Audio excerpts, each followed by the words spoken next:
का स्वागत है। आज हम आप सभी लोगों को ईच और एवरी में डिफरेंस बताएंगे। तो आप सीधे आइए बोर्ड पर। तो ध्यान दीजिए, each is used for individual people और थिंग वन बाय वन। देखिए, ईच का प्रयोग इंडिविजुअली एक व्यक्ति के लिए करते हैं, प्रत्येक व्यक्ति के लिए करते हैं, लेकिन वही each every is used for all member of A group. कोई ग्रुप है उसमें सभी मेंबर के लिए हम एवरी का प्रयोग करते हैं। जैसे एग्जाम्पल देखिए, each student received the certificate. किसी विद्यालय में ज़्यादा विद्यार्थी हैं तो उसमें से प्रत्येक विद्यार्थी, मैंने एक एक विद्यार्थी के लिए यहाँ पे कहा जा रहा है, एक एक विद्यार्थी सर्टिफिकेट प्राप्त किए।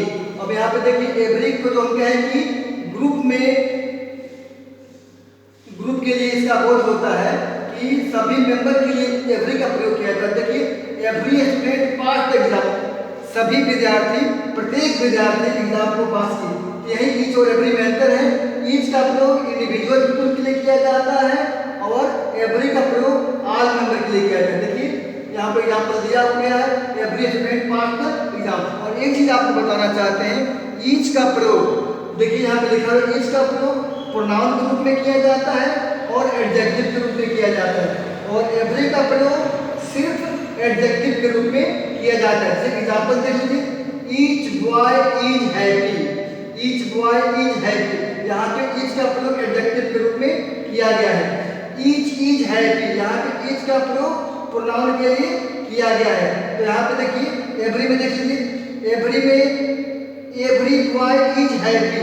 यहाँ पे देखिए, एवरी के बाद ये नाउन है ना बॉय, यानी यहाँ पे एवरी का प्रयोग एडजेक्टिव के रूप में किया गया है, क्योंकि एडजेक्टिव के ठीक बाद नाउन आता है।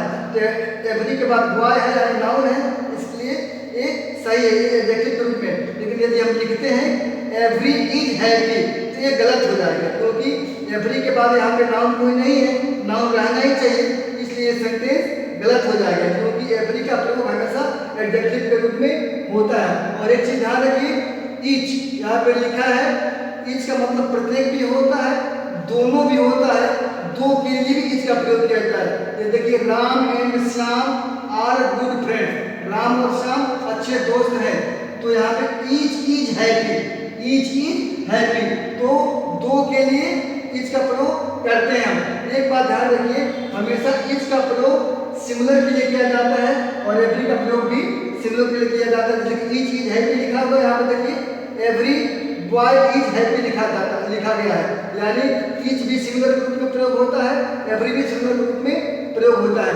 यहाँ पे देखिए, ईच का मतलब प्रत्येक, दो से ज्यादा है, ज्यादा यहाँ पे बच्चे हैं, यहाँ पे दो से ज्यादा बच्चे हैं कक्षा में, तो देखिए लड़के हैं, यहाँ पे लड़के हैं, तो देखिए each boy has new pen, यानी प्रत्येक लड़के के पास नया पेन है। यहाँ पे इंडिविजुअली कहा गया है, इसलिए यहाँ पे जो डिफिनेशन में दिया है इंडिविजुअल पीपल के लिए, तो यहाँ पे शो करता है कि इंडिविजुअल प्रति एक लड़के के पास नया पेन है। और यहाँ पे देखिए ईच एवरी, देखिए every student has new pen, मैंने प्रत्येक बच्चों के पास नया पेन है।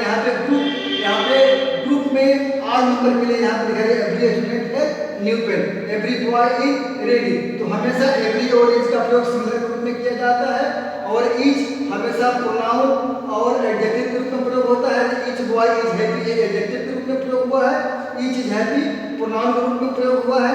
और यहाँ पे देखिए, सीधे एवरी हमेशा एडजेक्टिव के रूप में प्रयोग में आता है। तो यही एवरी और ईच में अंतर है। सबसे इसका सार जान जाइए, ईच का प्रयोग प्रोनाउन और एडजेक्टिव के रूप में करते हैं, और एवरी का प्रयोग सिर्फ एडजेक्टिव के रूप में करते हैं। जैसे कहेंगे ईच इज हैप्पी, ये प्रोनाउन के रूप में हो गया, each boy is happy adjective के रूप में हो गया, ईच बॉय इज हैप्पी ये एडजेक्टिव के रूप में हो गया। और यही आपका ईच और एवरी में अंतर है।